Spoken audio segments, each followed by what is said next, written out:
I didn't watch this movie when it first came out because I was concerned that watching the movie with all the hoopla and the ballyhoo and the interviews with people who are involved around the movie might colour my view of the movie. So I've waited, I think around a year, just over a year actually, since it came out.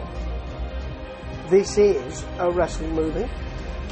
This is the Iron Claw, and I wanted to see how I felt about the movie without the attendant ballyhoo. And I didn't really enjoy it. Now, there's a main reason for that. Clearly, the story, and I'm not denigrating the Von Erich family's experience and tragedy when I use the word story, because this is a film biopic.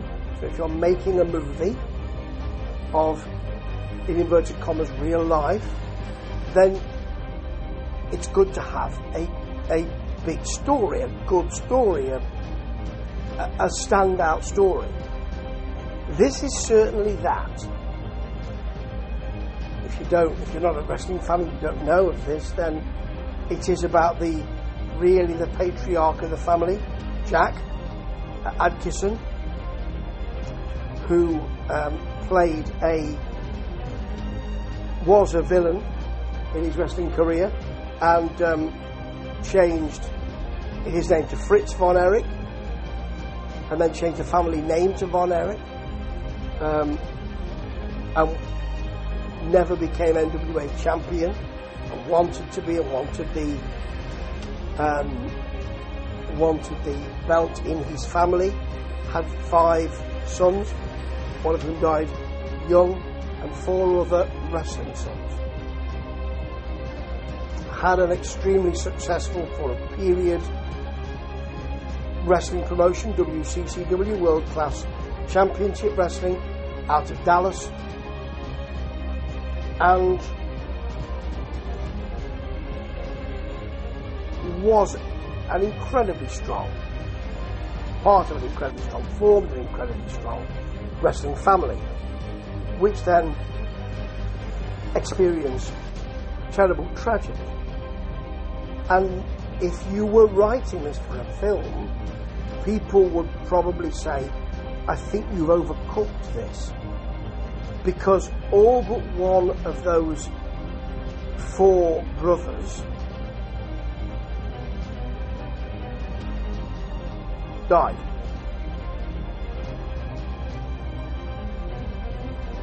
And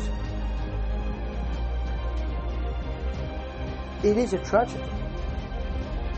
And as I say, if you were writing it, someone would say, I think you're overdoing this, aren't you? That's actually an issue in this movie, The Iron Claw. It's told from the through the eyes and from the perspective of Kevin Von Erich, the surviving Von Erich child, played by Zac Efron here, and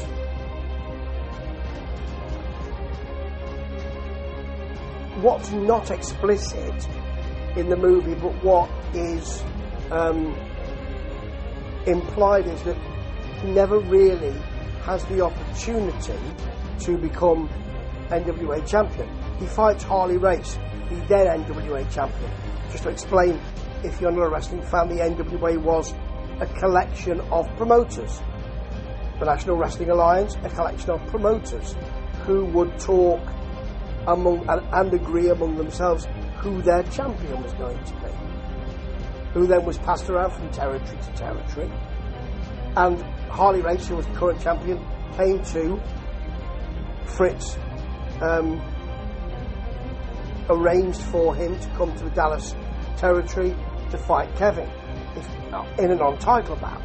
If Kevin did well, he would get the call to have a title fight with him. That call never came, and Ric Flair becomes the champion, and then is the champion, trades the title quite a lot, but really is the NWA champion all through that period of the mid-80s, mid to late 80s, or through the 80s really. Well, actually the early 80s, the 83 period, through to the end of the 80s, when he famously will fall out with WCW, and will, which in a way the NWA became, it's more complicated than that, but that's for a different podcast, and pitched up in the WWF, which had split from the NWA, and pitched up with the NWA belt. So we see this through Kevin's eyes, and the feeling that he didn't get what he should have got, he didn't get the opportunity he should have got. He sees his brother David, played by Harris Dickinson, without much charisma. David had a lot of charisma, and the fans loved him, and he died in strange circumstances, some would say, in a hotel room on a Japanese tour. It's very clear in this movie that he was ill. Kevin finds him at his wedding, actually, at Kevin's wedding, throwing up blood in the toilets. So there is that. Some people are still saying, well, probably something nefarious happened. So he becomes the next Von Erich, and even early on, Fritz is telling, we're all around the table with most of the children there, and he's saying who's his favourite, and he's got a table of favourites, with Mike Von Erich, the youngest Von Erich, being at the bottom, but things can always change. It's a very sad situation that Mike really wanted to be a musician, but felt obliged to join the family business, the wrestling business. So it's all through the eyes of Kevin, who eventually, well, the WCCW is passed from Fritz to Kevin, who then actually, business takes a downturn, and he sells it to David Crockett, who is part of a promoter, bigger promoter, a bigger one than WCW had ever been, actually, I think. And he is the only one who's settled as a family man, although that goes awry for a while. And he comes to an accommodation with himself that he's not going to become champion, not going to aspire. That the implication is that that's part of his. That's what saves him. It is a story about it's an Icarus and a hubris situation. You fly too high, and those wax wings will melt, and you'll end up back down to earth. And as I say, it's an extraordinary story. You know, one of those children, David, died in Japan. The two other children, Mike and Kerry, committed suicide. Kerry won the NWA title. They flipped a coin to see whether it was going to be Kevin or Kerry. I don't know if this actually happened, but that's in the movie. Kerry must have won that coin toss, because in a memorial for David, he won the title from Ric Flair, not for long. It seemed to me to be, and it seemed to others to be,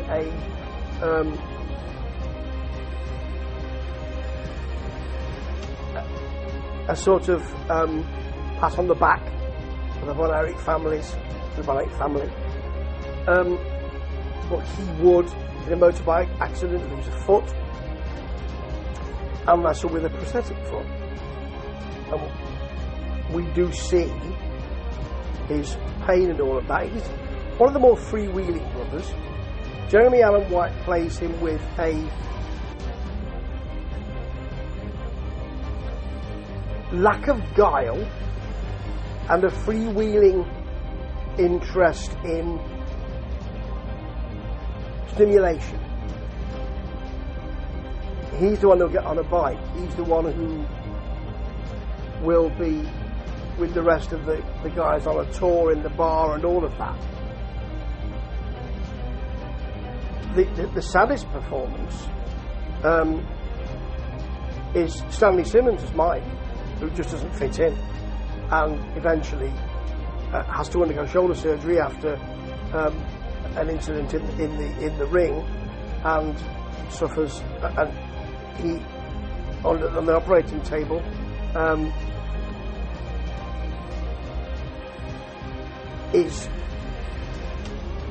Falls into a coma and is never then the same again. So it is a massively overheated story, this. And what you do have is a bit of a soap opera feel of this.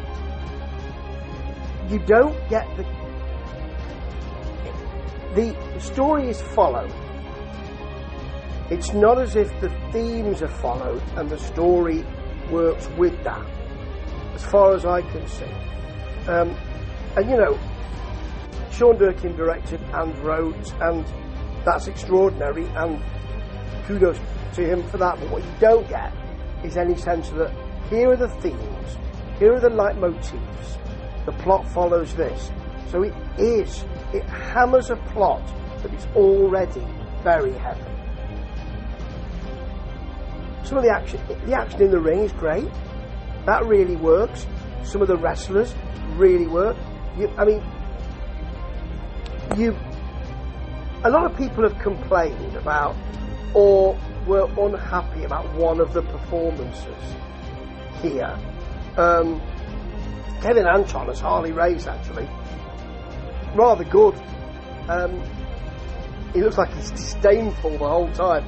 But Aaron Dean Eisenberg as Ric Flair, you're onto a hiding to nothing, aren't you? You can't really do an impression of Ric Flair. And he doesn't really look like him. He looks like he's wearing he looks like he's wearing a wig, which he probably is. But he's got some of the traits beautifully done. We see him giving a promo to Bill Mercer, long-time commentator in WCW,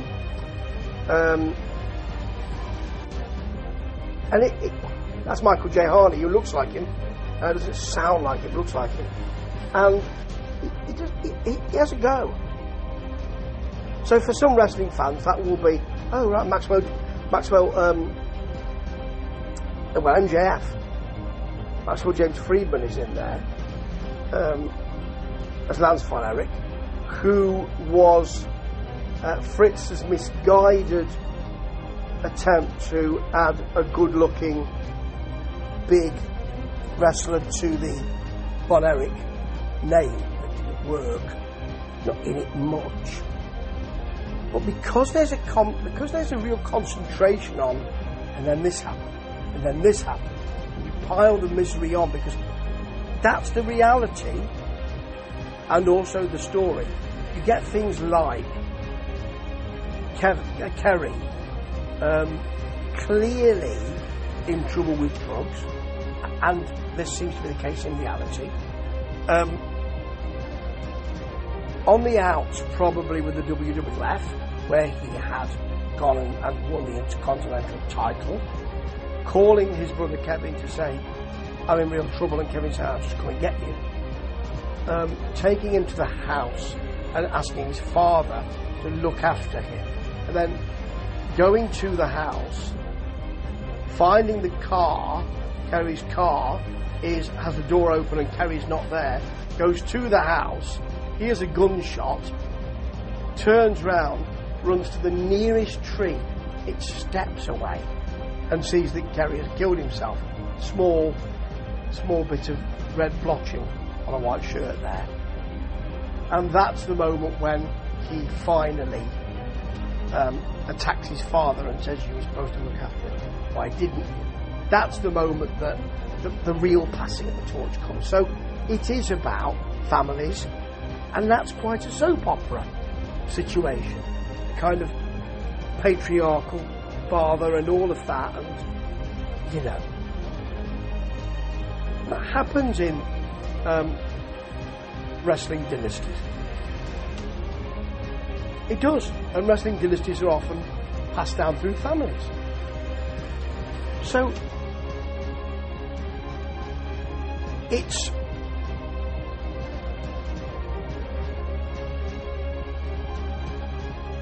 unbalanced because of the reality becoming the plot, which is odd, isn't it? It's also a little unbalanced with the performance of Zac Efron, who's, I mean, look, there's not an ounce of body fat on the boy. He's playing Kevin, and there is a scene later on where he's watching his sons play American football, and it makes him cry, and he says, I used to be a brother, I was a brother. That's lovely, but generally he has a sense of, and this is actually, from what I can gather from the interviews and well, mainly interviews that I've seen Kevin give, he's a well-balanced individual, and who seems to, things seem to have happened to him. Of course they have, this is the reality. And it's not as if he's taken them in his stride, but he doesn't seem to be someone who has taken on board the heaviness of that. He sometimes has a look of Nigel Tufnell in This Is Spinal Tap. He's got a real kind of simplicity, not simplistic, a simplicity to him, which doesn't really help the push of this movie, because it is his story. Sometimes you just want to shake him and say, come on!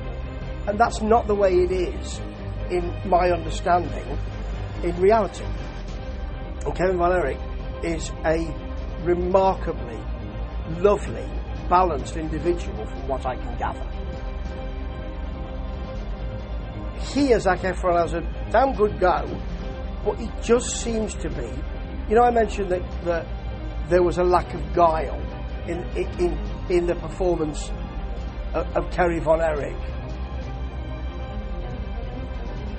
in this movie. There's even less guile in the performance of Zac Efron as Kevin. That doesn't quite work for me. But this is not about wrestling.